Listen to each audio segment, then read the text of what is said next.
Somalia. The death toll of Mogadishu twin car bombing increases to 104. On Saturday, October 29, 2022, after 2 p.m., 2 car bombs exploded at the Jobe Juncture, one of Mogadishu's busiest intersections, where the Federal Ministry of Education is. After the first explosion, a second one could be heard inside the compound. According to AP, an ambulance service said the second blast blew up one of its vehicles that were responding to the incident. The attack happened near restaurants, hotels, and kiosks. Following the 2 explosions, armed individuals entered the compound and exchanged fire with security personnel, as reported by AFP. Victims included women, children, and the elderly, as per AFP. One eyewitness said that buildings collapsed, windows shattered, and flying glass entered some of the victims' bodies, as reported by AFP. As claimed by AFP, first responders are overwhelmed, while President Hassan Sheikh Mohammed is requesting the international community to send doctors and medical supplies, and for residents to go to hospitals and donate blood.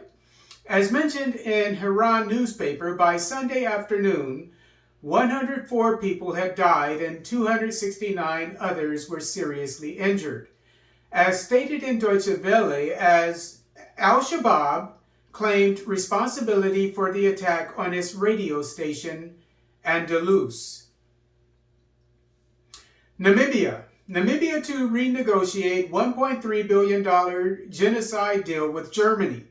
The administration of President Hage Geingob claims it will not abide by the negotiations from May 2021 between Namibia and Germany regarding the 1904 to 1908 genocide without the endorsement of the affected communities. According to New Era newspaper, Vice President Nangolo Mbumba asked Germany to renegotiate the genocide agreement. Pressuring the government, traditional leaders and opposition parties claim the deal is flawed.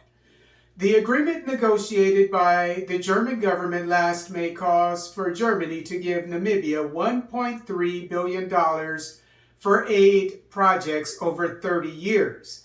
As reported by New Era, the German government rejects the idea of renegotiating the deal, asserting that a deal has already been made. The president of the Popular Democratic Movement, McHenry, Venaani, said regarding a letter he wrote to President Geingob, quote, "I asked him to reconfigure the negotiating team to include descendants. I hope this consultation is meant to create a second round. But the fundamental flaws in the first text should be avoided. The quantum should be renegotiated, and we want the fundamentals to be corrected," unquote, said Venaani. According to online news platform Quartz, from agreements among Germany, Israel, and the Conference on Jewish Material Claims against Germany in 1951, Germany has paid an estimated $91.1 billion in reparations for the Holocaust. As reported by the BBC, up to 80% of Namibians are believed to have died during the genocide. Burkina Faso, 12 Burkinabe soldiers and 3 volunteers killed during an ambush. On Saturday, October 29, 2022, insurgents ambushed soldiers from the Natiabouani military detachment and a group of volunteers for the defense of the homeland while returning from a supply mission in Fada. The attack occurred on the road linking Fada, Ngurma with Natiabouani in the locality of Kikidena in Gurma province in eastern Burkina Faso. During the ambush, 12 soldiers and 2 volunteers died, 4 soldiers were wounded, and 11 soldiers went missing, as stated by Reuters. The Army has initiated a search and rescue mission.